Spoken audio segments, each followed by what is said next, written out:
de la commission de l'audiovisuel public avec les déclarations de Nagui qui ont de quoi surprendre puisqu'il a ciblé Charles Aloncle et il a dit « J'emploie des centaines de personnes qui fournissent un travail exemplaire, qui à moindre coût apportent de l'audience, donc de l'argent au service public. » Il dit « Certaines mauvaises langues me disent que vous n'aimez pas les végétariens, d'autres me disent que ce sont mes origines égyptiennes. » Donc il se victimise d'une manière étrange. D'ailleurs, on lui impose simplement des questions. C'est de l'argent public, 4 milliards, on le rappelle, pour le service public. Donc on a simplement envie de savoir quelles sont ses marges, combien il est payé, ce qui me paraît légitime quand l'argent public est en jeu.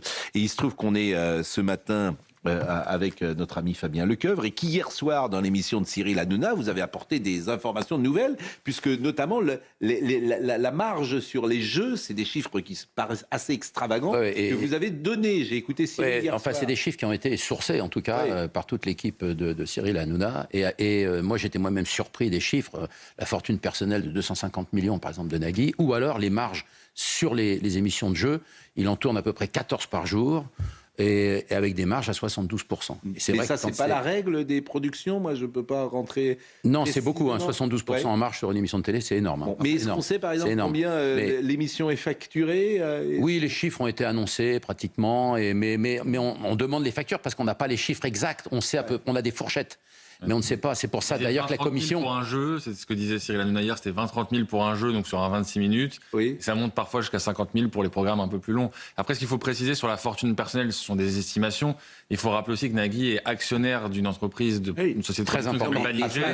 Il a 5%, donc c'est notamment là qu'il tire une partie de ses revenus. C'est pas que de l'argent qui viendrait du service public. Non, mais personne ne lui reproche d'être riche. Au contraire. Qui vient directement du service public. Je trouve ça très bien. Ce qu'on veut savoir, c'est si on est dans les normes du service public ou pas, c'est tout. Des normes de la production classique. Ce que les gens réclament aujourd'hui, c'est des plafonds surtout. Oui. C'est-à-dire qu'il devrait y avoir des plafonds. Et de la transparence surtout. Et en même temps une transparence. Voilà. Bon, j'ai vu qu'il y a une vidéo qui ressort sur les réseaux sociaux. On ne peut pas vous la montrer parce qu'elle n'est pas libre de droit. Où on voit Nagui en train d'expliquer à Michel Sardou qu'il est raciste et voilà, mais qu'il explique la vie comme il l'expliquait à cette jeune femme une fois qui prenait, je crois, la vérité. La vérité. Voilà, Ouais, non, c'est pas la jeune de la vérité. Là, c'était tout le monde veut prendre sa place et la dame elle disait qu'est-ce que vous allez faire avec l'argent si vous le gagnez, m'acheter une voiture, dire oh bonne voiture. Oui, il lui donnait la leçon. Voilà. Quoi, non, avec Sardou c'est pire. Il dit à Sardou tout le monde Éric dit que vous Nolot. êtes raciste. Et Sardou lui dit ah non moi j'ai jamais entendu ça. Personne n'a jamais dit que bien sûr. Ça c'est très étrange comme truc. Non mais moi je voudrais dire à Nagui que je suis végétarien. 2, qu'un de mes auteurs préférés est égyptien, c'est Albert Kosri. Moi, il y a 2 choses qui me posent problème. C'est d'abord l'importance des jeux sur le service public. C'est très étrange qu'il y ait autant de jeux. Puis ensuite, il y a une situation de quasi-monopole. C'est ça qu'on discute. Le reste, il a le droit de gagner sa vie.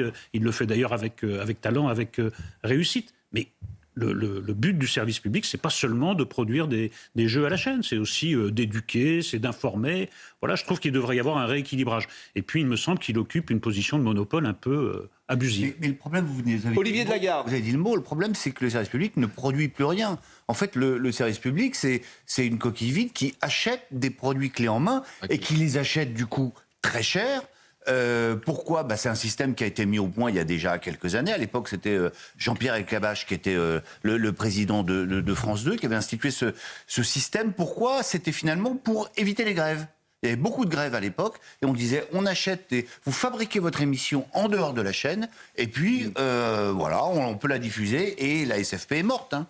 Non, mais là où Olivier a raison et Éric a raison, c'est que le service public devrait être en dehors de l'audience. Et proposer, évidemment, des émissions que le privé ne proposerait pas parce qu'il sait très bien que ces émissions ne feraient pas beaucoup d'audience. Je pense au théâtre français, je pense à l'opéra, pourquoi pas, je pense à la culture d'une manière générale, je pense aux émissions littéraires, etc. Et là où vous avez raison, c'est que les émissions de Nagui sont des émissions de chaînes privées. Eh oui. Bon. Oui. Et elles auraient toute leur place sur des chaînes privées, mais effectivement, je ne vois pas pourquoi le service public paierait, comment ça s'appelle son émission, on connaît la chaîne. N'oubliez pas les paroles. N'oubliez pas les paroles. Bon, ça n'a pas beaucoup de sens, effectivement, sur le fond. C'est pas le cahier des charges d'une chaîne publique, me semble-t-il. Vous les payez très cher, du coup. Et vous les payez très cher. Si vous les produisez vous-même, vous prenez votre risque. Bon. L'émission marche pas, vous l'arrêtez, c'est votre production. Bon, vous avez mais ce que j'allais dire, c'est que c'est quand même très révélateur. C'est que vous avez là une fronde qui s'est mise en place. Nagui jusqu'à Jean-Michel Apathy, en passant par Xavier Bertrand, qui a donc rejoint cette fronde anti-Charles Aloncle. C'est quand même sidérant. Alors, Xavier Bertrand, c'est intéressant. Xavier Bertrand dit la commission d'enquête parlementaire sur l'audiovisuel public est instrumentalisée par son rapporteur à des fins idéologiques. Bon. Moi, ce qui m'étonne, Xavier Bertrand, il a évidemment le droit de dire ce qu'il dit, mais je ne vois pas ce qu'il fait aux Républicains. C'est-à-dire que je pense qu'il va terminer à la France Insoumise, Xavier Bertrand, parce que il est sur la même position aujourd'hui. Donc, il dit, entendez-nous ce silence assourdissant, celui dans lequel l'extrême droite œuvre méthodiquement pour tenter de mettre au pas des journalistes qui ne pensent pas comme elle. Donc, il faudrait qu'il explique ce qu'est l'extrême droite. Monsieur Aloncle n'est pas d'extrême droite, me semble-t-il. Il pose simplement des questions. Et donc, Xavier Bertrand n'a pas de mots assez durs. Alors, ce qui est vrai, c'est que tout le monde se fiche aujourd'hui de ce que dit Xavier Bertrand, et c'est bien son problème, d'ailleurs, parce que, bon, tout le monde s'en moque un peu. Mais que reste-t-il aux Républicains? Pourquoi ne choisit-il pas? Vous savez qu'il est déjà parti plusieurs fois, revenu plusieurs fois. C'est un feuilleton, Xavier Bertrand, aux Républicains. Bon, on comprend bien, il donne des gages, de la même manière que Yael Braun-Pivet avait dit sur France Inter qu'elle allait rappeler à Lord Charles Aloncle. Il donne des gages. Comme ça, il espère être invité sur France Inter pour annoncer sa candidature. Moi, j'ai l'impression qu'effectivement, vous avez raison, il plaira peut-être aux gens de gauche qui l'inventeront, pourquoi pas, mais je pense pas qu'il parle vraiment à ses électeurs, si tant est qu'il est des électeurs. C'est la situation locale aussi. Il est en confrontation avec le RN dans le Nord, donc il se positionne essentiellement par rapport à ça. Il se maintient à son poste de président de la région grâce à la gauche, à chaque fois. Oui. Donc il est obligé aussi de donner un peu de gage. Écoute, j'entends bien, mais vraiment, je pense qu'effectivement, d'ailleurs, cette tribune est assez peu reprise. Donc, on a le sentiment qu'il fait beaucoup de choses pour exister un peu, mais que c'est compliqué pour lui. Et j'attends d'ailleurs ce que va dire M. Retailleau, parce qu'il n'est pas du tout sur la position des LR, pas du tout sur la position de Laurent Wauquiez. Alors, il s'exprime dans les Échos, Bruno Retailleau. Oui, comment ? Il s'exprime dans les Échos. Ce matin, il fait sa rentrée, et sur un discours économique, évidemment, dans les Échos, assez offensif. Dernière chose, parce que Patrick Sébastien était avec nous hier, et Patrick Sébastien demande à être entendu. Et ça, c'est passionnant, parce que Jérémy Patrier-Letus, qui est le président, ne veut pas l'entendre. Bon, moi, j'ai eu Charles Aloncle, je l'ai entendu, Charles Aloncle, plusieurs fois, il dit qu'il veut l'inviter. C'est bien cela, nous sommes d'accord. Et vous avez le président qui ne veut pas. C'est intéressant. C'est-à-dire qu'au fond, cette petite oligarchie déteste le peuple. Je ne peux pas vous dire autre chose, ils détestent le peuple. Ils ne veulent pas. Patrick Sébastien, il a été écarté, trop vulgaire, sans doute. Il n'a pas la carte, il était sur le service public, les gens vont l'écouter. Il veut intervenir, il veut parler. Et on dit, non, Patrick Sébastien, c'est pas assez chic. C'est un scandale, en fait. C'est un scandale, et j'espère que Charles Aloncle ira jusqu'au bout. Bien sûr. Et qu'il imposera l'audition de Jérémy Patrier-Letus. Parce que tous les jours, on va demander à ce qu'il soit entendu, puisqu'il dit qu'il a des choses à dire. Les convocations sont à la main du président. Et donc, c'est Jérémy Patrier-Letus qui décide. Ce qu'on comprend aussi, Pascal, c'est que... Mais pourquoi il ne veut pas l'entendre ? Il subit énormément de pression. Vous avez vu, là, donc, il y a eu la réunion hier du bureau de cette commission pour remettre un peu les points sur les i en disant... On arrête de live-tweeter, donc de rediffuser en direct. On demande de la sobriété. Plus d'intervention dans les médias pour les membres de... Franchement, c'est du jamais vu. On n'avait jamais vu ça avant. Parce qu'ils ont la trouille. Ah oui, et donc Patrick Sébastien, ça participe. Alors, écoutez Patrick Sébastien qui était chez Christine Kelly hier. Ils ne veulent pas... Ces gens, ils détestent le peuple. Le peuple, ça ne sent pas bon. Donc, ils sont entre eux, ils se sont répartis les postes et l'argent. Bien souvent, ils le méprisent. Je ne parle pas de monsieur, évidemment, de monsieur Patrier-Letus. Je ne le cible pas personnellement. C'est un état d'esprit, je les connais. C'est pour ça qu'ils n'aiment pas le Rassemblement national, parce qu'il se trouve que c'est un électorat souvent très populaire. Et les ouvriers, il faut leur apprendre, c'est ce qu'avait dit Madame Bloch, ils ne sont pas cortiqués intellectuellement pour comprendre. C'est tout ça, c'est la même mouvance. Et quand tu es comme ça, ils disent populiste.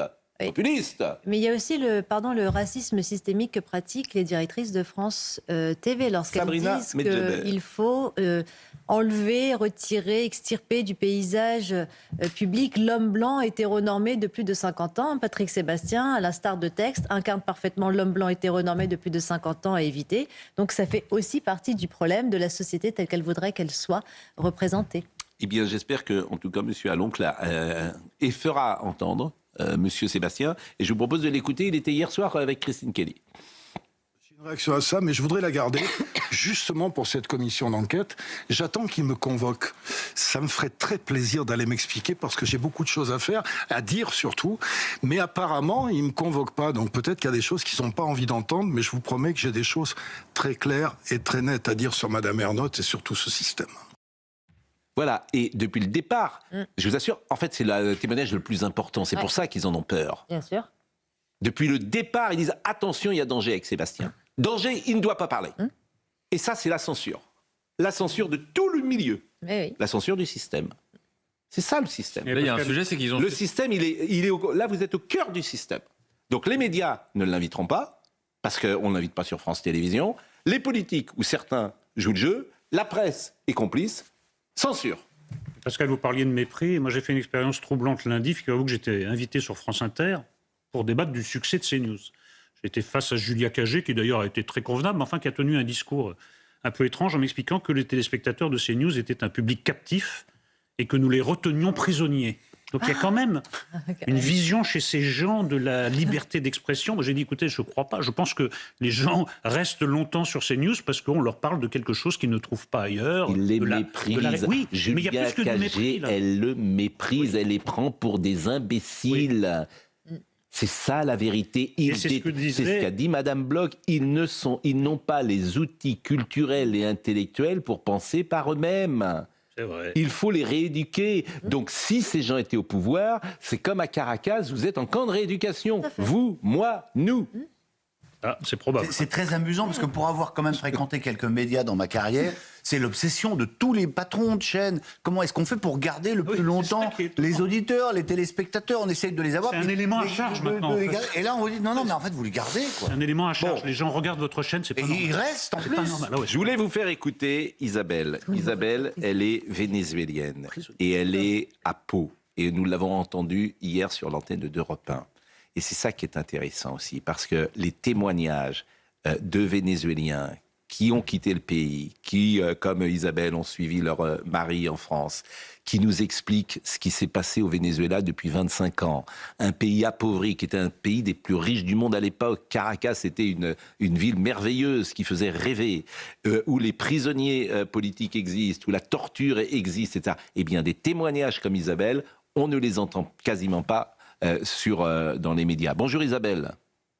Bonjour Monsieur Pro et bonjour à toute votre équipe. Voilà. Comment allez-vous d'abord et est-ce que vous avez des nouvelles de votre famille? Je sais que on s'est eu hier sur Europe 1 et c'est difficile depuis plus de 28 ans au Venezuela. Oui, on s'est écrit hier sur le groupe de la famille sur lequel on est plusieurs membres de la famille.